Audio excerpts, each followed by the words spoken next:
Shalom, shalom. My name is Amaziyah Ysrayl with Israylite Heritage, and today I'm going to tell you why I can't be a Christian.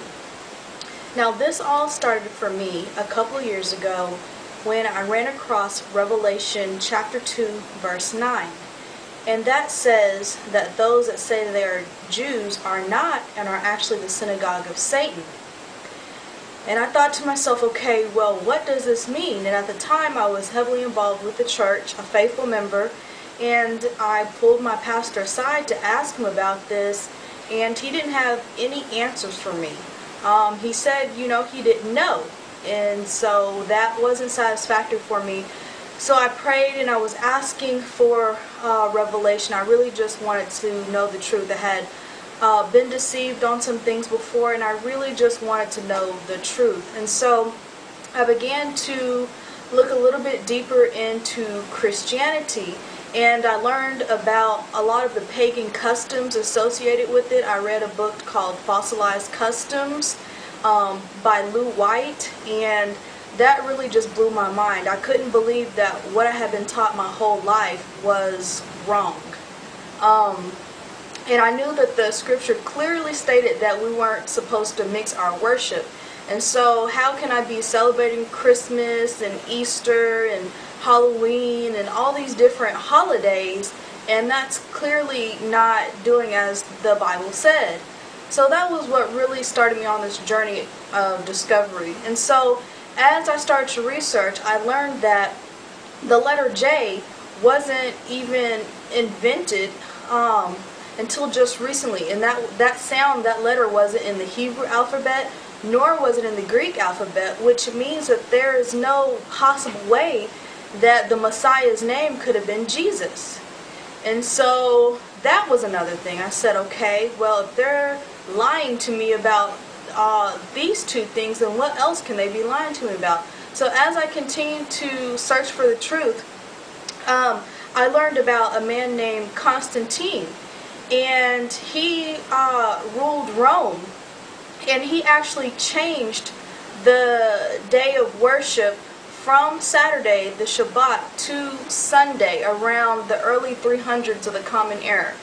And I said, okay, well, why did he do this? And come to find out, he actually changed it from Saturday and said, okay, any of the Hebrews that are celebrating or worshiping their creator on Saturday, they are to be put to death. So then I realized, okay, well, we're not even worshiping on the right day.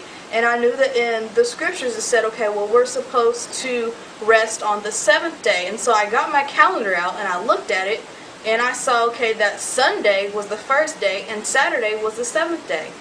And so I'm like, okay, here's yet something else. And so I'm the kind of person, again, if you're lying to me about 1, 2, 3 things, what else are you keeping from me? And so then I started to look deeper into the scriptures, and I started to notice things that I had never really paid attention before. Everyone's heard of the story about Moses and the signs that Yah showed the children of Israel, where he asked him to, put his hand in his bosom. And it said when he did, it came out and it was white like snow. It was like leprous. And then he put it back in his bosom and it turned back to its normal color.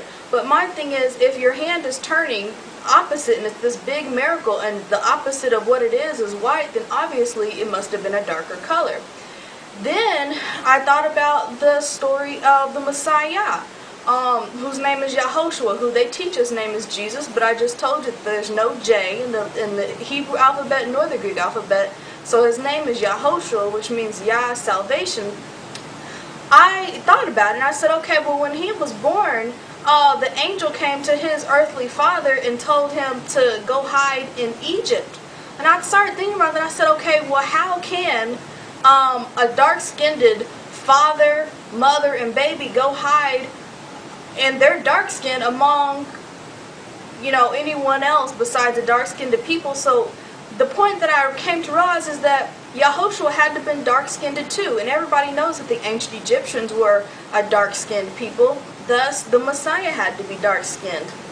And so these are just a few of the things that stood out to me in my initial walk.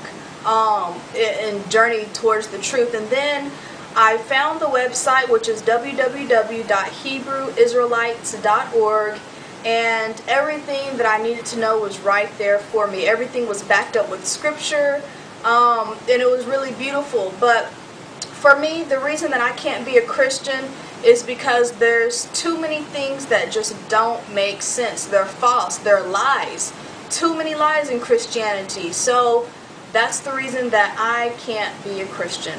I pray that this has been helpful for you, just some things that perhaps you can look into closely and see for yourself that this just doesn't make sense. And please visit our website. It's www.HebrewIsraelites.org. Shalom.